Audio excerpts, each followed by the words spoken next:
이것은 빨대입니다. 음료를 마실 때 주로 사용하는 물건이죠. 인터넷에서 빨대의 구멍은 몇 개인가 하는 글을 본 적이 있을 것입니다. 여기에는 세 가지 주장이 있는데, 빨대에는 음료가 들어가는 구멍과 나오는 구멍이 있으니 총 2개다 라는 주장과, 그냥 하나의 긴 구멍일 뿐이라는 주장과, 애초에 직사각형을 돌돌 만 것이니 구멍이 있는 것이 아니라는 주장이죠. 이것은 모두 맞는 말인 것 같으면서도 아닌 것 같기도 하고, 뭔가 하나의 답으로 정리될 수 있을 것 같은 생각이 들기도 합니다. 빨대의 구멍 개수는 도대체 몇 개가 맞는 것일까요? 사실 빨대 구멍은 구멍이라는 것을 어떻게 정의하느냐에 따라 다르기 때문에 모두가 정답이 될 수 있습니다. 하지만 우리는 수학적 관점으로 조금 더 논리적으로 접근해 봅시다. 물체의 모양이 바뀌어도 바뀌지 않는 기하학적 성질을 연구하는 분야를 위상수학이라고 합니다. 위상수학에 대해 간단하게 설명해 보도록 하겠습니다. 이것에 대한 내용은 최정담의 책 발칙한 수학책을 참고했습니다. 한 점에서 시작해 그 점으로 끝나는 곡선을 패곡선이라고 합니다. 반대로 같은 점으로 끝나지 않는 곡선을 개곡선이라고 하죠. 어떤 물체를 끊어지지 않게 자를 수 있는 패곡선의 최대 개수를 종수라고 합니다. 쉽게 예를 들어보겠습니다. 지금 눈앞에 보이는 이것은 구입니다. 패곡선을 이용해 구를 자르면 어떤 방향으로 자르든 구는 2개로 나눠지게 됩니다. 즉 구는 끊어지지 않게 자를 수 없으니 종수는 0이라고 할 수 있습니다. 지금 눈앞에 보이는 이것은 도넛 모양의 물체입니다.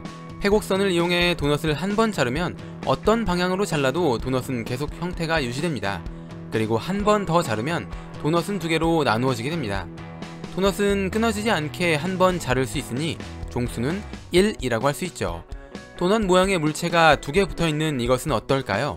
패곡선을 이용해 이 물체를 한 번 잘라도 형태는 유지되고 2번 잘라도 형태는 유지됩니다. 그리고 3번 잘랐을 때 2개로 나누어지게 되죠.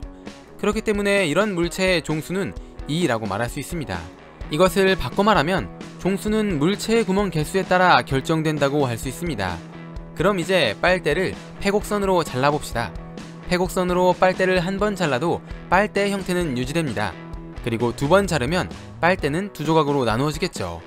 그렇기 때문에 빨대는 종수가 1, 즉 구멍이 하나라고 말할 수 있습니다. 위상수학에서는 찢거나 구멍을 뚫지 않고 모양을 바꿀 수 있다면 그것은 같은 성질을 가지고 있다고 봅니다. 물체를 찰흙이라고 생각하면 편한데 육면체인 찰흙을 잘 조물조물하면 구로 만들 수 있습니다. 또한 구를 평평하게 누르면 접시로 만들 수 있죠. 이것을 위상동형이라 말하는데, 그렇기 때문에 육면체와 구, 접시는 모두 같은 성질, 종수가 0, 다시 말해 구멍이 없다고 말할 수 있습니다. 종수가 1인 도넛을 잘 조물조물해서 위쪽으로 쭉 올리면 빨대 모양으로 만들 수 있습니다. 즉 도넛과 빨대는 위상동형이라 할 수 있죠. 도넛의 종수는 1이었습니다. 그렇기 때문에 빨대의 종수도 1, 구멍은 하나라는 결론이 나옵니다. 이렇게 수학적 관점에서 빨대의 구멍 개수 문제를 풀어봤습니다. 이것에 대한 더 자세한 내용은 디맨이라는 이름으로 방문자 150만에 달하는 수학 블로그를 운영 중인 최정담 저자의 발칙한 수학책에서 확인할 수 있습니다. 최정담 저자는 영재고 수학 과목을 수석으로 졸업하고 현재 카이스트에 재학 중인 학생으로 고등학교 때 프린스턴 대학교 물리대회 은상을 수상하고 미국 수학경시대회 상위 2에서 5%에 들기도 했습니다. 발칙한 수학책은 빨대 구멍뿐만 아니라 무한호텔에 무한한 손님을 투숙시키는 방법, 생일이 같은 사람이 존재할 확률, 교통체증이 발생하는 이유 같은 것들을 그림과 스토리를 이용해 쉽고 재밌게 풀어줍니다. 평소 수학이 어렵다고 생각하신 분들도, 수학 없이 못 사는 수학 덕후분들도 재미있게 읽을 수 있는 책입니다.